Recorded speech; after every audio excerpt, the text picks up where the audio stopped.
I bet you're wondering, how did we make Leo Wright Studios presents No Man's Land? I bet you're wondering, how does an idea like No Man's Land come around? Well, it was 7 years ago when I was in year 9 at secondary school.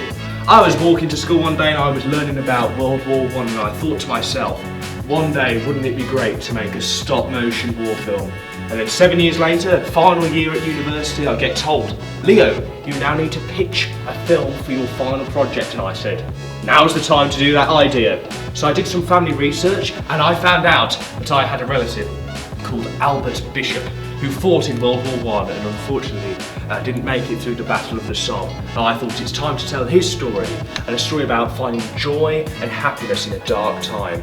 Albert Bishop unfortunately looks an absolute disaster, so I'm going to send Dan, our video recorder, the very original video file of him looking lovely, whereas unfortunately I put so much lighter fluid on him, he got really slimy and heavy and unfortunately fell.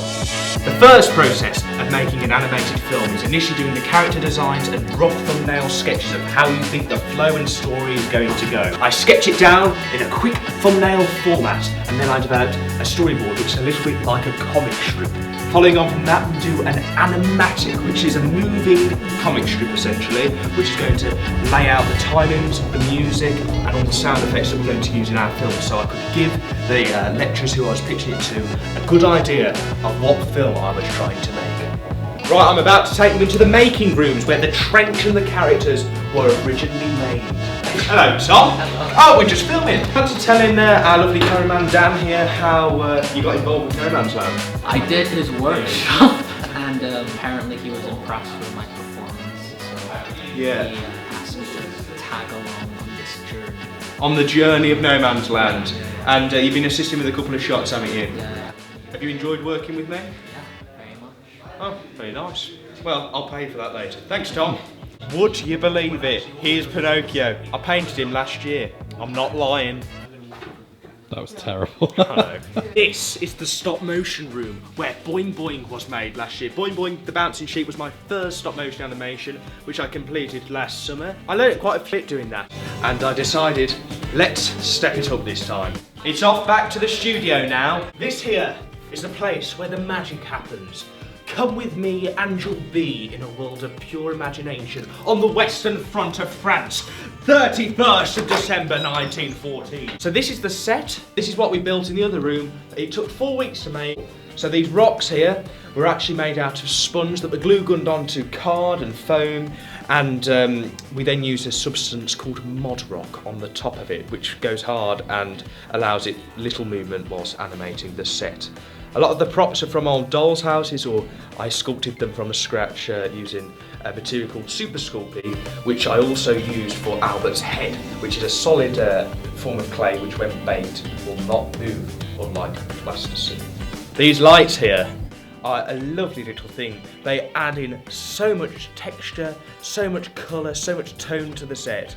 I've used an orange and blue lighting colour scheme for this film to kind of add that level of contrast between the cold and the warmth of the experience Albert is having inside the trench. He is experiencing a moment of joy in a very dark time, so I wanted the warmth of the orange to represent that joy and the coolness of the blue to represent that dark undertones of World War I. We use spotlights like this to outline the faces of the characters on the set because we don't want any of the detail that was spent weeks making to be lost on the set or the characters. So the floor is actually made of coffee. It might look like dirt or grime to you, but what I did is I went into the local coffee shop because I used to be a coffee barista myself, and I went in there and said, please may I have your used coffee granules? And they gave me a whole bin bag full of it, and myself and fellow collaborator Katie, we glued it down to the car. What's up, dog? Here's Archie, the sidekick of Albert in this film. He's completely needle felted, so it was the process of sticking a needle in him millions and millions of times. Hi Archie. There's a metal armature inside of him and we laid him up with sponge to fill him out, and then we applied the fabric at the end. These Red Cross logos are made out of leather. There's a wire armature, so we just move the character one bit at a time. Not quite as extreme as that, but it's enough to show you what we do. We wanted to create a forced perspective in this trench because of the endless vistas of destroyed landscape. One day I created these lovely hills, which was a cardboard cut out with sponge applied to them, and I layered out lots of fabric on top of it like this. So it's just there as an extra bit of background detail to make it feel like the set is endless. There's a lot of white in between, but that's so that the lighting can bounce off it. There's light to just outline the hills.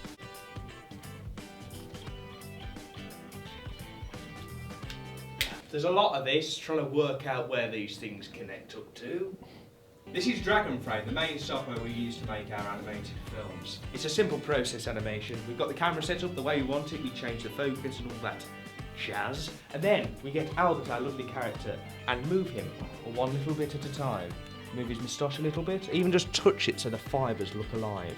Might move his arms slightly, move his feet slightly, but we need to make sure we don't want to move anything else in the frame.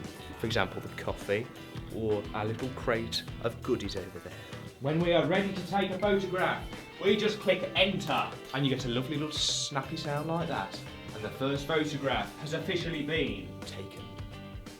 We do that over and over and over and over and over and over and over and over again, and then you have 1 second. 24 frames per second, so that's 24 individual photographs taken per second of animation. Thanks for joining us on our whistle stop tour. The film is almost done. We've been working on it for weeks on end. It's been a very long old production because before it even got selected, I've put in about 2 or 3 months worth of pre-production planning. It's been a long old journey, but the film is almost here and it will be out soon. So join us. It will be posted soon and submitted to festivals all across Great Britain. I'll see you soon. Get out there and keep on animating.